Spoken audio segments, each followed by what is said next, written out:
नमस्कार। समझाया गया। डिजिटल रुपया क्या है? आरबीआई ने आज पहली पायलट परियोजना शुरू की। भारत का पहला डिजिटल रुपया पायलट प्रोजेक्ट आज से शुरू होगा।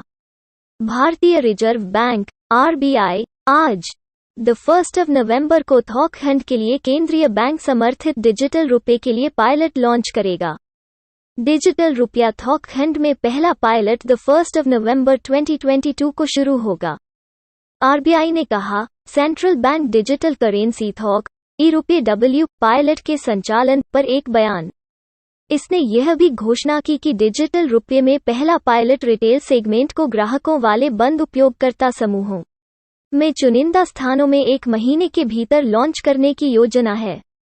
और व्यापारियों, डिजिटल रुपये के थॉक पायलट में भागीदारी के लिए 9 बैंकों की पहचान की गई। आरबीआई ने एक विज्ञप्ति में कहा कि 9 बैंक भारतीय state bank, bank of Baroda, union bank of India, HDFC bank, ICICI bank, Kotak Mahindra bank, yes bank, IDFC first bank और एचएसबीसी हैं। डिजिटल रुपया क्या है? Central bank digital currency (CBDC) या डिजिटल रुपया केंद्रीय बैंक द्वारा जारी किए गए करेंसी नोटों का एक डिजिटल रूप है। डिजिटल मुद्रा या रुपया पैसे का एक इलेक्ट्रॉनिक रूप है जिसका उपयोग संपर्क रहित लेनदेन में किया जा सकता है। केंद्रीय बजट 2022 पेश करते हुए वित्त मंत्री निर्मला सीतारमण ने घोषणा की कि भारतीय रिजर्व बैंक आरबीआई जल्द ही अपनी डिजिटल मुद्रा शुरू करेगा। सीबीडीसी को 2 प्रकारों में वर्गीकृत किया जा सकता है। 1. खुदरा। खुदरा सीबीडीसी संभावित रूप से सभी के उपयोग के लिए उपलब्ध होगा। 2. थॉक को चुनिंदा वित्तीय संस्थानों तक सीमित पहुंच के लिए डिजाइन किया गया है। डिजिटल रुपये और क्रिप्टोकरेंसी के बीच अंतर। क्रिप्टोकरेंसी एक विकेंद्रीकृत डिजिटल संपत्ति और ब्लॉकचेन तकनीक पर आधारित विनिमय का माध्यम है।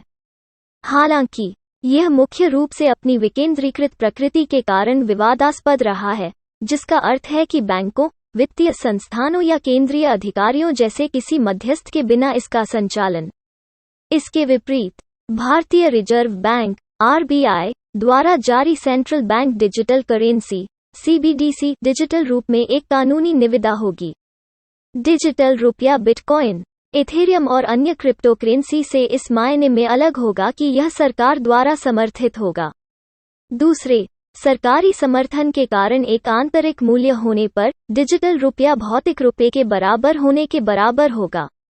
प्रोसेस एक्सचेंज के संस्थापक और निदेशक मनोज डालमिया ने कहा, डिजिटल रुपये के लाभ लेन देन की लागत को कम करने के अलावा एक डिजिटल मुद्रा होने से सरकारों के लिए अधिकृत नेटवर्क के भीतर होने वाले सभी लेन देन तक पहुंच आसान हो जाएगी। सरकार की नजरों से बचना असंभव हो जाएगा।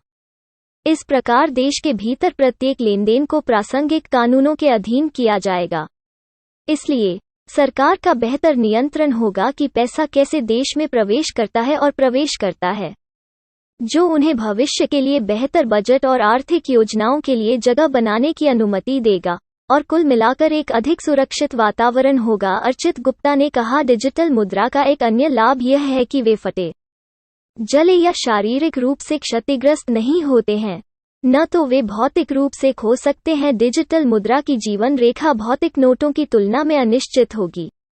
आरबीआई कुछ समय से केंद्रीय बैंक की डिजिटल मुद्रा के फायदे और नुकसान की खोज कर रहा है और इस महीने की शुरुआत में इसे चरणबद्ध तरीके से लागू करने की रणनीति पर काम कर रहा है।